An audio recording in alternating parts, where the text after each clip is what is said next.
Hello again, and in this video we're going to be thinking about difficult behaviours. Now, some of us have in the past, may in the future. Sometimes, unfortunately, we have people around us who are difficult to manage for lots of reasons. Some of them are just getting close to retirement. They just want to see out their time, gather their pension and leave. They don't feel particularly motivated. They don't want to be managed, and they want to just see the time out.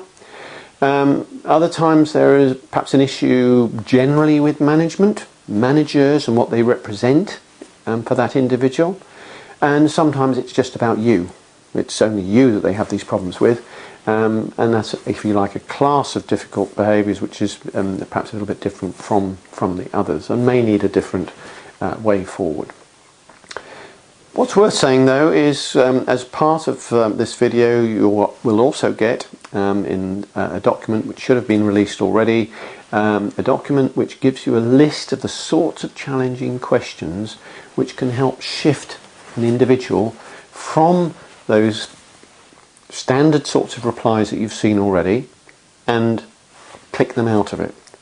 But there's more to it than maybe just asking questions. There's something also about what we bring into a situation with someone with whom we've had a history of difficult conversations.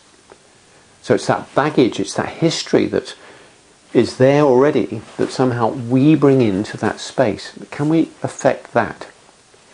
Well, indeed we can. It's a sort of trick of consciousness. Many of us do it already automatically. Others are not so good at it and need to practice it. But it's essentially a reframe, it's a rethinking, it's a new mindset which, in spite of the evidence, in spite of the history, takes a new view about what that next meeting, that next episode with this individual is going to be like, and makes it different. So it's just recreating a new and positive mindset. For example, saying that in spite of my past experiences, I believe if I handle this a little bit differently, if I'm more relaxed, if I'm less stiff and less uptight and less rigid and perhaps a bit trite and a bit clipped in my speech or a bit judgmental, if I can just be very relaxed and much more listening and thoughtful, that maybe the outcome from this next meeting could be easier. Now, this is in a sense conditioning our minds to be more positive. Just think what it's like for you when someone else is irritating or someone else is difficult. You know, we can sometimes just wind people up without necessarily knowing what it is or what it is that does it, or how to, what elements of it, of what we are, or how we express ourselves, or how we hold ourselves that is irritating. So it's the same for other people too. So by changing our mindset, we change the way we hold ourselves, we change the way we speak, we change the way we listen. So by changing some of these things and incorporating the coaching skills which you already know, and I hope some of the ones that you might be practicing and honing and improving on as we go through these series, that you too will be able to go into those situations with people and get a better outcome. So you might want to take a look at the questions. By all means, pause the video. When you're looking at those questions, you might want to think about specific people, either in the present or from the past, where you've had difficulties, and reframe those questions, put them in your own words, being careful not to include judgments, of course, but put them into your own words and just wonder, perhaps, think what it might have been, what might have been different, how things could have turned out if you tried one of these questions on one of these people. If you don't mind, have a go at that, have a look at the questions and see what you think.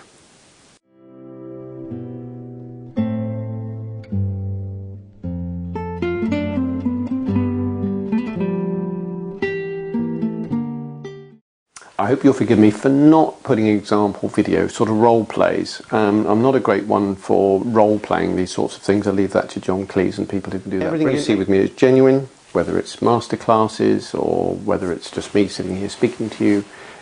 It's all genuine stuff. It's not made up. It's not role play. So I hope you've had a chance to look at the questions or are about to do so and go through them, having a think about how they can be applied and used. Some people find it useful to rehearse some of those, or reframe them and rehearse them in the context of an individual with whom they have difficulties. In other words, to rehearse so it becomes almost natural. They don't have a list to look at when they're with that person, but they've already played through the sort of answers they're likely to get. The typical one is if you ask a question, they say, well, you're the manager, you tell me. And you'll see in that list of questions a number of questions which are quite useful in that situation. Sometimes it's useful to reflect back to them. You say, well, if you were my manager, how would you feel? What would you say if I was to say to you exactly that? You're my manager, why don't you, la la la, see what happens. So it's, if you like, quite challenging, but not done in an aggressive way. It's challenging to them and their intellect in a way which is putting them on the spot, but it's done from somewhere that's not aggressive at all. It's just done in a way that's, if you like, very human. And that's worth practicing as well. So thanks for listening to that. I hope you find the resources useful. So once again, goodbye. Thank you.